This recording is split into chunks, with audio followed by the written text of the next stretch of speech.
Hunyo 2025. Ang politika sa Pilipinas ay muling humaharap sa isang malaking hamon sa konstitusyon.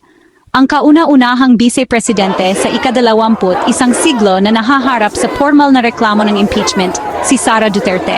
This is presented to you by Education 4708. Just proceed to view the full content. Isang babaeng dating itinuturing na magpapatuloy sa pamana ng kanyang ama ang ngayon nasa paglilitis sa politika. Pero ito ba ay isang pagpapakita ng pananagutan o isang pagbangga ng mga paksyon? Sumusunod ba ang Senado sa mga patakaran o binabago ang mga ito? Sa susunod na oras, susubaybayan natin ang mga pangyayari sa likod ng reklamo sa impeachment, ang legal na balangkas at mga mandato ng konstitusyon, ang controversial na debate sa remand, ang papel ni Senate President Chis Escudero, ang nahahati na Senado at mga interpretasyon ng eksperto, at ang kinabukasan ng demokrasya ng Pilipinas. Hindi lang ito tungkol sa isang babae. Ito ay tungkol sa konstitusyon, at kung ito pa rin ang gumagabay sa ating lahat.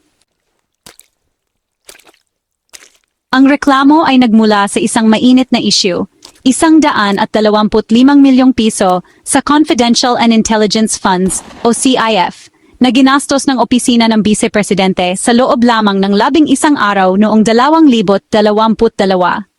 Ito ay lumaki mula sa isang disbursement na binantayan ng Commission on Audit, naging investigasyon ng Kamara, hanggang sa galit ng publiko. Kasama rin sa reklamo ang mga akusasyon ng paglampas sa jurisdiksyon bilang DepEd Secretary, pananakot sa mga tauhan ng edukasyon, at pagpapapolitika ng mga silid-aralan sa ilalim ng mga patakaran sa pagbabantay. Sa ilalim ng Artikulo 11, maaring ma-impeach ang mga opisyal ng gobyerno dahil sa matinding paglabag sa konstitusyon, pagtataksil, panunuhol, graft at korupsyon, iba pang matitinding krimen o pagtataksil sa tiwala ng publiko. Nagsisimula ang proseso sa House of Representatives. Una, ang paghain ng isang beripikadong reklamo alinman sa pamagitan ng isang mamamayan na may endorso o ng sinumang miyembro ng Kamara. Pagkatapos, dinidinig at inire-report ng Committee on Justice. Kung aprubahan ng isang katlo ng mga miyembro ng Kamara, automatikong ipapadala ang reklamo sa Senado. Pagkatapos, dumating ang gulat. Imbes na magpulong bilang korte ng impeachment, inihayag ng Senado sa pamamagitan ni Pangulong Chis Escudero na pinag-iisipan nilang ibalik ang reklamo sa Kamara dahil sa mga kakulangan at kalabuan sa pamamaraan. Ang panukalang ito ay nagdulot ng agarang pagtutol sa konstitusyon. Ngunit ipinagtatanggol ni Escudero ang kanyang paninindigan bilang pag-iingat sa pamamaraan, hindi pagharang. Nahahati ang Senado. May gustong protektahan si Sara. Ang iba naman ay nangangamba sa isang pamarisan kung saan ang kapangyarihan ng Presidente ay magiging masyadong walang kontrol. Sige, tingnan natin ang 24 na senador. Tandaan, kailangan ng konstitusyon ng 16 na boto. Iyon ay 2/3 para makapag-convict. Ngayon, tingnan na natin ang mga malamang na susuporta sa proseso ng impeachment. Sabi ni Senator Risa Hontiveros, dapat panindigan ng konstitusyon. Dagdag ni Senator Coco Pimentel, kahit ang mga hindi sikat na paglilitis ay may karapatang dinggin. Ang iba tulad ni na Aquilino Pimentel III, Nancy Binay at Joel Villanueva ay pabor din sa proseso. Lumipat tayo sa neutral o procedural group, mayroon tayong Senator Chis Escudero na nakatuon sa tinatawag niyang juridical sufficiency. Si Senador Loren Legarda ay humihingi ng legal na payo mula sa tanggapan ng legal ng Senado. Samantala, nananatiling hindi nagbibigay ng pahayag sina Senador Bong Revilla at JV Ejercito. At pagkatapos, mayroon ding mga pro-Sara o hayagang sumasalungat sa paglilitis, sina Senador Imay Marcos, Bato de la Rosa at Robin Padilla. Nanatiling tahimik si Senador Bongo, ngunit matagal na siyang kaalyado ni Duterte.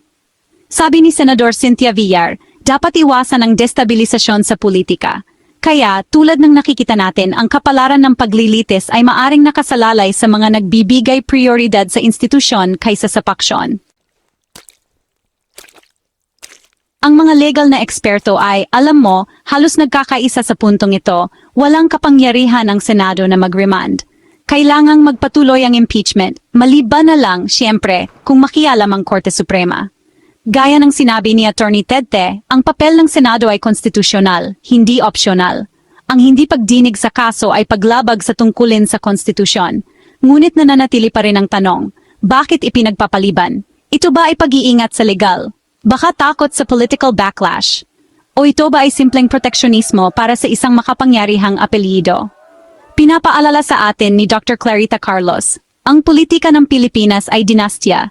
Ngunit kahit ang mga dinastya ay dapat humarap sa proseso, ang konstitusyon ay idinisenyo para sa mga sandaling ito. Sa totoo lang, dinaanan na natin ang daang ito. Noong taong 2000, na-impeach si Joseph Estrada, bagaman ang kanyang paglilitis ay pinutol ng people power. Noong 2012, nahatulan si Chief Justice Renato Corona dahil sa hindi pagbubunyag ng kanyang salan. Itinuro ni Attorney Harry Roque, sa parehong kaso, ginampanan ng Senado ang kanyang tungkulin sa konstitusyon. Sa kaso ni Corona lalo na, kailangan ng tapang at institusyonalidad para magbigay ng hatol. Kaya, sa puntong ito, tatlong senaryo ang nananatiling posible.